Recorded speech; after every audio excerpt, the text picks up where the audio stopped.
Le silence n'était pas seulement une absence de bruit. Il était lourd, comme si l'air avait soudainement été aspiré hors de la salle à manger, nous laissant tous haletants dans le vide. Ma tante Linda, habituellement la personne la plus bruyante à des kilomètres à la ronde, était elle aussi figée, sa fourchette immobilisée à mi-chemin. Sa bouche, ses yeux passant de l'un à l'autre, avec un sourire confus et crispé qui commençait à se fissurer. Mais je ne la regardais pas. Je regardais Marc.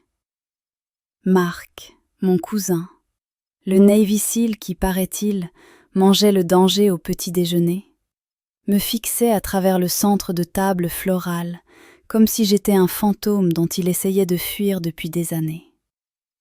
Ses jointures étaient blanches, là où il agrippait le bord de la table en acajou, et, pour la première fois de sa vie, je voyais une peur authentique, non masquée, dans ses yeux.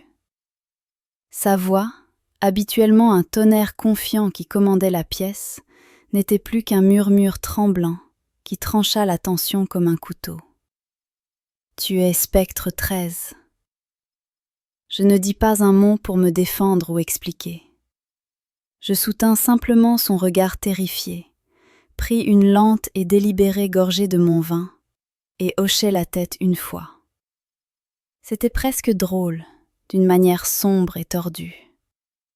10 minutes plus tôt, ma tante Linda riait de mon petit boulot mignon au gouvernement, plaisantant sur le fait que j'attrapais probablement des coupures de papier pendant que son fils recevait des médailles. Elle ne savait pas que pendant que son fils appuie sur la détente, c'est moi qui lui dis où viser, et plus important encore, quand s'arrêter. Elle ne savait pas que dans le monde au-delà de cette salle à manger, je le surpassais en rang d'une manière qui ne s'affiche pas sur des insignes.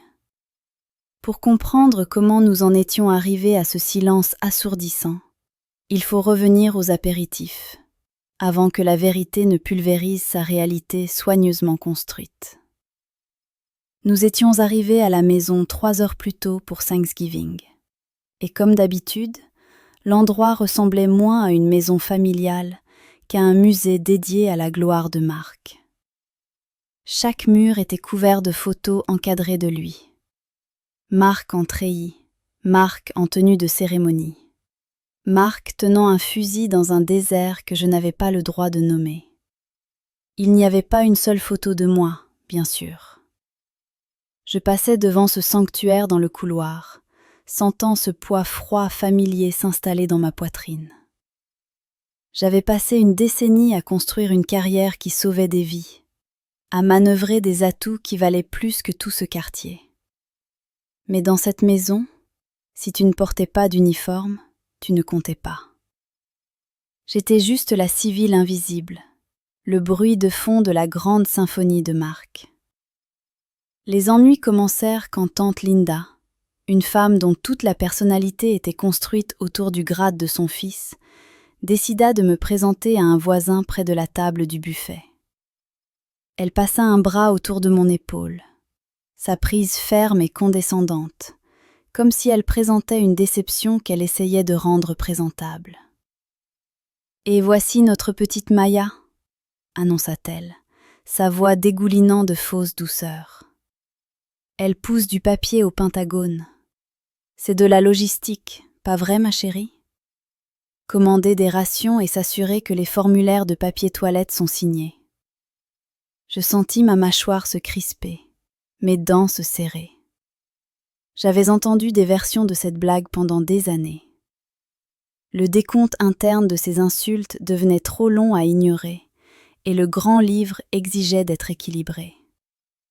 En fait, tante Linda, dis-je, gardant ma voix égale et polie, essayant de lui offrir une sortie de secours. Je travaille dans l'analyse du renseignement. Je pensais que cela la ferait taire, ou, du moins, l'ennuierait au silence. Mais elle renversa simplement la tête en arrière et rit. Un son perçant et théâtral qui attira l'attention de toute la pièce. Oh, écoutez-la, comme dans les films d'espionnage. S'il te plaît, Maya. Marc, lui, est là-bas à risquer sa vie dans le sable, à suer sous 40 kilos d'équipement. Et toi, tu es assise dans la climatisation, à taper des emails. Elle se pencha, ses yeux froids et méprisants, dépouillant toute prétention de gentillesse. Ne prétendons pas que c'est le même sport, ma chérie. Elle voulait nous comparer. Elle voulait prouver que son fils était le héros et que j'étais la note de bas de page. Elle n'avait aucune idée qu'elle forçait une comparaison entre l'épée et la main qui la manie. La table du dîner était un théâtre, et ma tante Linda en était la metteuse en scène, l'actrice principale et la seule critique qui comptait. Elle tenait salon avec une cuisse de dinde dans une main et un verre de chardonnay dans l'autre, tissant une saga épique sur la bravoure de Marc qui semblait devenir plus élaborée à chaque redite. Marc, de son côté, avait l'air de vouloir ramper sous la table. Il ne cessait de bouger dans son uniforme de cérémonie, chipotant un petit pain, les yeux fixés sur la nappe comme s'il cherchait une échappatoire. Mais Linda ne remarquait pas son malaise. Ou peut-être ne s'en souciait-elle pas, car son inconfort était un petit prix à payer pour sa gloire. Elle continua sur son fils faisant face au danger, le peignant en guerrier solitaire, retenant les marées du chaos pendant que le reste d'entre nous dormait paisiblement. Puis, inévitablement, le projecteur se tourna vers moi, non pour m'éclairer, mais pour projeter une ombre qui rendrait Marc encore plus brillant. La voix de Linda baissa d'une octave, passant de l'adoration héroïque à une pitié mielleuse et étouffante qui était pire qu'une insulte. « Et puis il y a Maya », soupira-t-elle, gesticulant vaguement dans ma direction, avec une inclinaison de tête compatissante qui me retourna l'estomac, qui vit toute seule dans ce petit appartement à Washington, travaillant ses longues heures mornes. Ça doit être tellement épuisant, ma chérie. Elle regarda autour de la table, invitant tout le monde à se joindre à sa préoccupation théâtrale. Elle fait probablement juste des rapports de dépenses et regarde des tableurs toute la journée, pas vrai? C'est un travail important, j'en suis sûre, à sa manière. Quelqu'un doit bien garder les lumières allumées pour les vrais héros. Je pris une lente gorgée d'eau, laissant la condensation sur le verre refroidir mes doigts. Pendant ce temps, mon esprit revint à l'endroit exact où je me trouvais il y a 48 heures. Il n'y avait pas de tableur et il n'y avait certainement pas de soleil pour classer des papiers. J'étais assise dans un skiff, une installation d'information à compartiments sensibles, enterrée à 3 étages sous terre, baignée dans la lumière bleue stérile et bourdonnante d'un terminal de commandement. Là-bas, je n'étais pas Maya. Je n'avais pas de petit appartement, ni de tente compatissante. J'étais la cibleuse principale pour un groupe de travail interarmé, et le casque pressé contre mon oreille était ma ligne directe vers un monde de violence que Linda ne pouvait même pas conceptualiser. Sur l'écran devant moi, 12 hommes se déplaçaient dans le grain monochrome d'un flux satellite thermique. 12 opérateurs vivants et respirants, à de milliers de kilomètres, qui ne bougeaient que lorsque je leur disais de bouger. Ma voix était la seule chose qui les ancrait à la vue d'ensemble. La vue de Dieu qui séparait une mission réussie d'un incident international catastrophique. Je vis une signature thermique éclore dans le cadran nord de leur compound cible. Une lueur blanche et douce contre le fond gris qui n'aurait pas dû être là. Elle était petite, trop petite pour un combattant, trop erratique pour une sentinelle. Alpha 1, ici Spectre, dis-je, ma voix neutre, dépouillée de toute hésitation et humanité.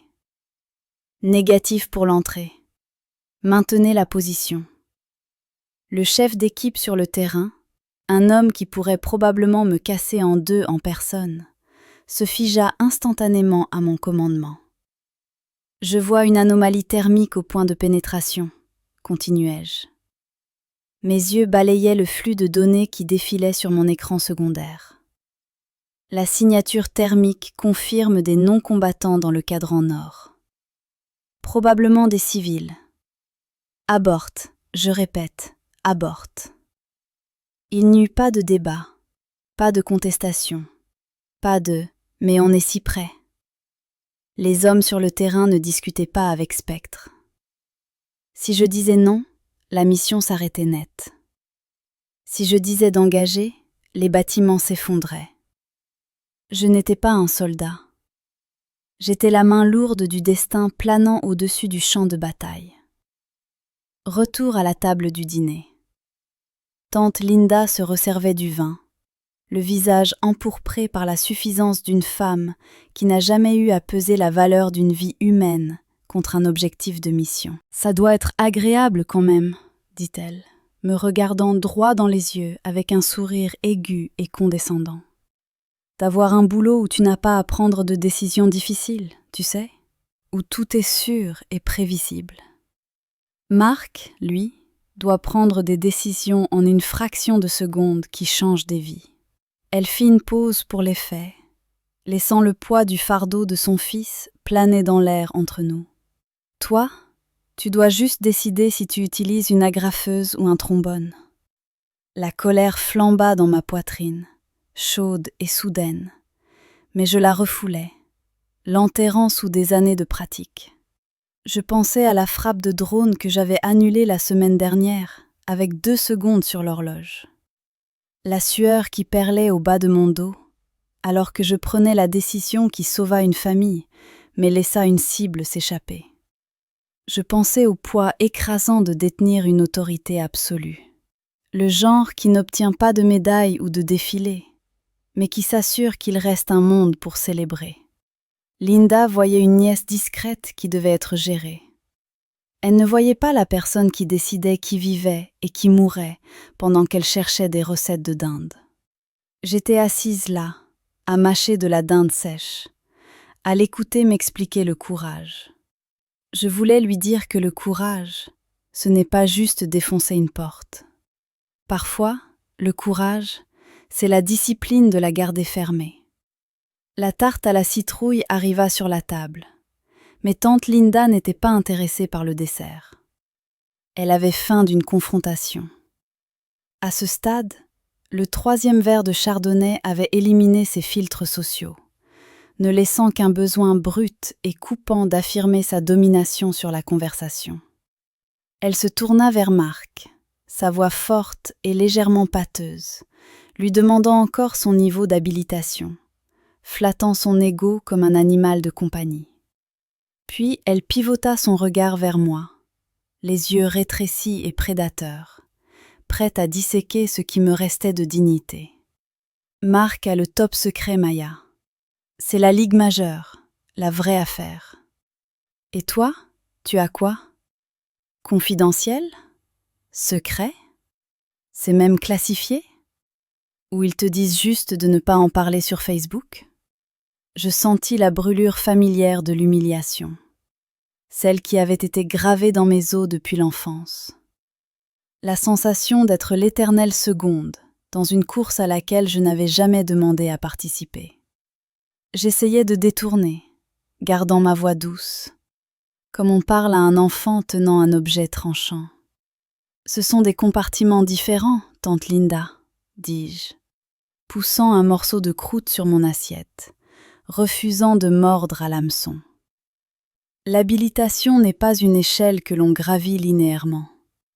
C'est l'accès à des silos spécifiques. Ça ne fonctionne pas comme tu le penses. Mais la nuance était perdue pour elle. Elle ne voulait pas d'explication. Elle voulait un tableau d'affichage où son fils gagnait et je perdais. Marc, pour lui rendre justice, avait l'air de vouloir disparaître, marmonnant quelque chose à propos d'un déploiement potentiel près de la corne de l'Afrique, juste pour changer de sujet. C'est là que je fis une erreur. Mes réflexes professionnels prirent le pas sur mon masque de civil. La corne est calme en ce moment, Marc, dis-je, les mots sortant nets et précis, avant que je puisse les adoucir. Les protocoles de déni d'accès sont toujours en vigueur là-bas. Tu ne serais pas acheminé par cette zone à moins que le commandement de théâtre n'ait changé dans la dernière heure. Marc cessa de mâcher. Sa tête se redressa brusquement, ses yeux se rivant aux miens avec une concentration soudaine et intense. Il l'avait entendu, le débit spécifique, les renseignements lâchés avec désinvolture qu'une employée de logistique n'aurait pas dû connaître. Il sentit la fissure dans ma façade. Linda ne capta pas le regard que nous échangeâmes. Elle entendit seulement moi, corriger son fils en or. Et c'était un péché qu'elle ne pouvait pardonner. Elle claqua son verre de vin sur la table, éclaboussant le liquide sur la nappe en dentelle. « Ne sois pas désagréable avec lui, Maya, » cracha-t-elle, le visage rougi de colère. « Admets-le, tu es juste jalouse. Tu es essentiellement une secrétaire pour les vrais héros. Tu classes des papiers pendant qu'ils sauvent le monde. Tu es une fille de bureau, ma chérie. Arrête de prétendre être autre chose. » Les insultes restèrent suspendues dans l'air, grossières et lourdes. Mais pour la première fois de la soirée, elles ne firent pas mal. Je regardai Marc. Je vis l'embarras sur son visage, mais en dessous, je vis de la curiosité, une question se formant derrière ses yeux. Je réalisai alors que je ne pouvais pas le laisser partir en pensant que je n'étais rien. Je me fichais de prouver que Linda avait tort. Elle était trop perdue pour jamais vraiment me voir. Mais j'avais besoin que Marc sache qui était assis en face de lui. J'avais besoin d'équilibrer le grand livre, pas pour la famille, mais pour la mission. Elle avait demandé la vérité. Mais le problème avec la vérité dans mon métier, c'est qu'elle est généralement classifiée, et quand elle sort, elle a tendance à faire des dégâts. Linda rit, et ce fut le son d'un tour d'honneur qu'elle n'avait pas mérité, résonnant à travers la porcelaine et la tarte à la citrouille à moitié mangée. Elle se pencha en avant, le verre de vin penchant dangereusement dans sa main, le visage empourpré par la satisfaction de m'avoir enfin remise à ma place. « Alors, tu es essentiellement une fille de bureau, c'est ça ?» demanda-t-elle, sa voix portant ce tranchant distinct de mépris qu'elle avait affûté pendant 20 ans de fête. « Admets-le pour qu'on puisse passer à autre chose. » Ce n'était pas une requête, c'était une exigence de soumission. Elle voulait que je signe verbalement le grand livre qu'elle tenait depuis mon enfance, confirmant que j'étais ennuyeuse, sûre, et finalement insignifiante comparée à son fils guerrier. Je regardais la condensation sur mon verre d'eau, sentant un calme étrange et froid m'envahir. La même froide détachement que je ressentais quand le chrono d'une mission commençait à décompter. Je posai mon verre, le cristal produisant un doux cliquetis contre le bois qui sembla plus fort qu'un coup de marteau de juge. « Je ne classe pas de papier, tante Linda, » dis-je. Ma voix était ferme, dépouillée du ton apologétique que j'avais utilisé pour survivre à cette famille pendant 2 décennies. Je gère des opérations clandestines. Je suis spécialisée dans l'acquisition de cibles de haute valeur et le déni d'accès. La table se tut pendant un instant, mais seulement parce qu'il traitait l'audace pure de ma déclaration. Linda roula des yeux si forts que je crus qu'ils allaient rester coincés, laissant échapper un ricanement à mi-chemin entre le rire et le ricanement. « Oh, s'il te plaît, » dit-elle, agitant une main manucurée comme pour chasser une mouche. « Tu regardes trop de films, Maya. Quel est ton petit alias alors, Agent 99 ? Tu as un téléphone chaussure caché sous ta serviette ?» Elle regarda autour de la table, invitant tout le monde à se joindre à la moquerie, attendant que le chœur des rires m'engloutisse une dernière fois. Je ne la regardais pas. Je fixais Marc. J'avais besoin qu'il entende ça. J'avais besoin que l'opérateur en lui se réveille et reconnaisse l'évaluation de la menace assise directement en face de lui. Je parlais clairement, m'assurant que chaque syllabe était nette. Mon indicatif est spectre 13. Je travaille pour la NGA, Division des activités spéciales. Marc cessa de respirer. Je vis la couleur quitter son visage, le laissant semblable à un fantôme dans son uniforme de cérémonie. Il connaissait ce nom. Dans son monde, le monde de la poussière, du sang et des trafics radiocryptés, Spectre n'était pas juste un indicatif. C'était la voix de Dieu. Spectre 13 est légendaire pour une opération d'extraction spécifique. Il me regarda vraiment. Et pour la première fois, il ne vit pas sa cousine. Il vit l'entité qui déblayait ses angles morts depuis l'espace. Linda, aussi inconsciente que seule une civile peut l'être, commença à glousser à nouveau, prête à démolir mon fantasme. Elle ouvrit la bouche pour faire une autre blague sur mon imagination active. La main de Marc frappa la table avec une violence qui fit sursauter les couverts. « Maman, arrête !» La pièce se figea instantanément. Marc ne regardait plus sa mère avec patience. Il la regardait avec l'urgence paniquée d'un soldat essayant d'empêcher un civil de marcher sur un champ de mines. Il se tourna vers elle, sa voix tremblante, non de colère, mais de révérence. « Spectre 13 n'est pas une secrétaire, maman, » dit-il, les mots se bousculant dans sa hâte de corriger les faits avant qu'elle ne dise quelque chose qu'elle ne pourrait pas reprendre.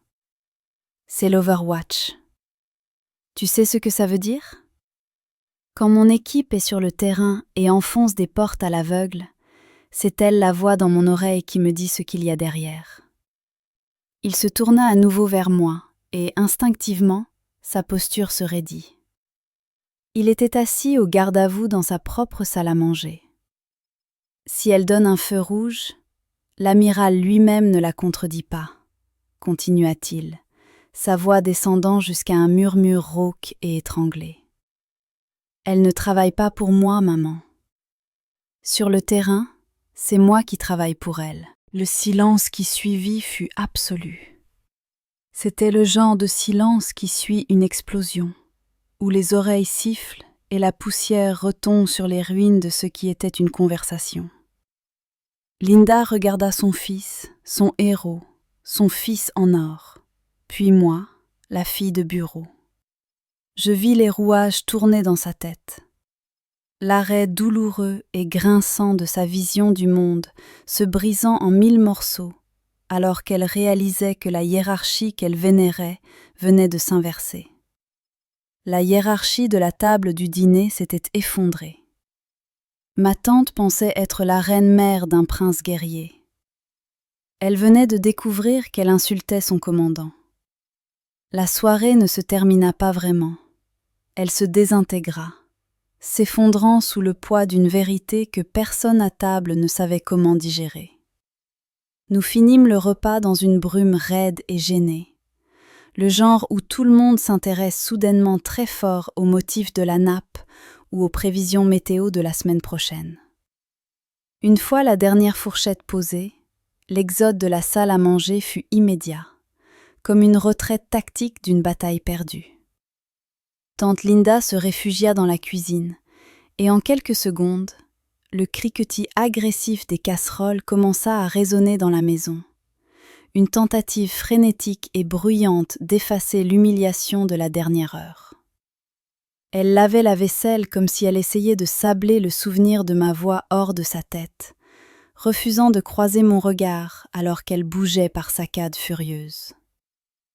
Je la regardais dans le dos un instant, ressentant une étrange pitié creuse mêlée à la satisfaction d'être enfin vue, même si elle n'aimait pas ce qu'elle voyait. Je sortis par la porte coulissante arrière, ayant besoin de la morsure de l'air de novembre pour chasser de mes poumons l'odeur de la dinde rôtie et du ressentiment. Je m'accoudai à la rambarde de la terrasse, regardant dans l'arrière-cour sombre, où Marc et moi jouions à chat quand nous étions enfants, avant que la vie nous classe en héros et employés de logistique. Le silence ici était réel, pas la tension étouffante de la salle à manger, et je fermais les yeux, laissant l'adrénaline de la confrontation se dissiper lentement de mon système. La porte coulissa derrière moi, le son lourd sur le rail, et je n'eus pas besoin de me retourner pour savoir qui c'était. Marc sortit. Les planches du plancher craquèrent sous ses bottes. Il tenait 2 bouteilles de bière couvertes de condensation, comme des offrandes de paix dans la nuit froide. Il m'en tendit une sans un mot, et nous restâmes là un long moment, à regarder la vapeur de notre respiration s'élever dans l'obscurité. Il ne se tenait plus comme l'enfant en or, la poitrine gonflée pour l'adoration de sa mère. Il se tenait comme un opérateur fatigué qui venait de réaliser qu'il était en présence d'un officier supérieur. Il but une longue gorgée de sa bouteille, s'essuya la bouche du revers de la main, et enfin brisa le silence, sa voix plus rauque que d'habitude. L'extraction au Yémen, en 23, commença-t-il, regardant droit devant vers la ligne d'arbres. Celle dans le gouvernorat d'Abian. On était coincé dans cette vallée, sous un feu nourri venant de la crête, et notre hélico d'extraction a fait demi-tour. Je hochai la tête, le souvenir remontant instantanément, non pas comme une histoire, mais comme une grille de coordonnées et de jauge de carburant sur mes moniteurs à 5000 km de là. Vous étiez à court de carburant et de munitions, dis-je doucement, regardant le liquide ambré dans ma bouteille. Et la couverture nuageuse était trop épaisse pour que les drones aient une visuelle propre. J'ai rerouté un gunship AC-130 qui était en patrouille 2 secteurs plus loin. Le pilote ne voulait pas quitter son plan de vol, mais j'ai utilisé une dérogation titre 50 pour forcer la diversion. Je le regardais alors, me souvenant de la panique pleine de statique dans les communications radio cette nuit-là. Je leur ai fait établir un corridor de suppression pour que vous puissiez bouger vers la LZ secondaire. C'était la seule option qui nous restait. Marc secoua lentement la tête, un rire s'échappant de lui qui sonnait comme de l'incrédulité pure. On a payé des bières pour Spectre cette nuit-là. Quand on est rentré à la base, dit-il, se tournant pour me regarder avec un sourire éberlué. Toute l'équipe a porté un toast au fantôme dans la machine qui nous a sauvé les fesses. Je ne savais pas que je devais la bière à ma cousine. Il baissa les yeux vers ses bottes, la bravade complètement disparue, remplacée par un respect sobre et ancré. « Maman, elle ne comprend pas, dit-il, gesticulant vaguement vers la cuisine où le lavage de vaisselle agressif était encore audible. Elle pense que la guerre, c'est comme dans les films, tout brillant et plein de médailles. Elle ne comprend pas que la chose la plus effrayante sur un champ de bataille, ce n'est pas le type avec le fusil. C'est la personne à la radio qui décide quand le ciel nous tombe dessus. « Marc !» dis-je, et pour la première fois de ma vie, cette pensée ne fit pas mal. Elle a besoin de l'histoire où tu es le héros et moi l'assistante. C'est la seule manière dont son monde a du sens. Je réalisais alors que j'avais apporté mon grand livre chez elle pendant des années, espérant qu'elle additionnerait enfin ma valeur et me paierait le respect que je méritais. Mais sa monnaie était contrefaite. Je pris une gorgée de bière, sentant le verre froid engourdir mes doigts, et pris une décision qui s'installa dans ma poitrine comme une pierre angulaire. Je ne reviendrai pas pour Noël. Je ne reviendrai pas pour Pâques. J'en avais fini de faire l'audit d'une banque qui était en faillite depuis ma naissance. Marc sembla comprendre la frontière non dite que je traçais. Il ne me demanda pas de lui pardonner, et il n'essaya pas de négocier un traité de paix que nous savions tous deux voué à l'échec. « Eh bien, dit-il, faisant teinter sa bouteille contre la mienne, un son net et clair dans la nuit. Spectre 13. Bon de finally mettre un visage sur la voie. Nous finîmes nos boissons dans un silence complice. Deux professionnels reconnaissant le travail, laissant le drame familial aux personnes qui en avaient besoin pour survivre.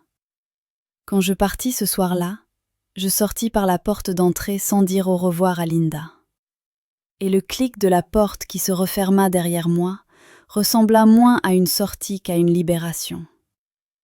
6 mois plus tard, le monde avait l'air très différent. J'étais debout dans une salle de briefing au Pentagone. L'éclairage était vif et clinique, et j'écoutais le bourdonnement des serveurs plutôt que le cliquetis des couverts. J'avais été promue adjointe au chef des opérations, un rôle qui me plaçait à la tête de tout un théâtre d'opérations régionales. Le plaque nominative sur ma lourde porte en chêne reflétait enfin le poids des décisions que je prenais. Je n'étais plus l'enfant invisible attendant des miettes d'attention. J'étais l'architecte de la table. Mon téléphone vibra sur la table de conférence polie, s'illuminant d'une notification pendant une accalmie du briefing. Je jetai un coup d'œil et vis un SMS d'un numéro que je n'avais enregistré que récemment. C'était une photo d'une pinte de bière fraîche, posée sur un comptoir de bar, quelque part dans un endroit poussiéreux et lointain. La légende en dessous était simple. « Joyeux anniversaire, Spectre. Les tours sont pour moi ce soir. » Un petit sourire authentique effleura mes lèvres.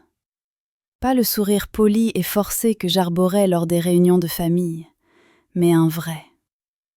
J'éteignis l'écran, repris ma tablette et me retournai vers la salle pleine d'officiers qui attendaient mes ordres. Ma tante voulait savoir ce que je valais. En fin de compte, elle ne pouvait pas se payer la réponse. Le vrai pouvoir n'est pas bruyant et n'a pas besoin d'une place à la tête de la table. Il a juste besoin d'être prêt quand l'appel arrive. Si vous avez déjà été sous-estimé par les personnes qui devraient le mieux vous connaître, faites-le moi savoir dans les commentaires. Vous êtes en bonne compagnie ici.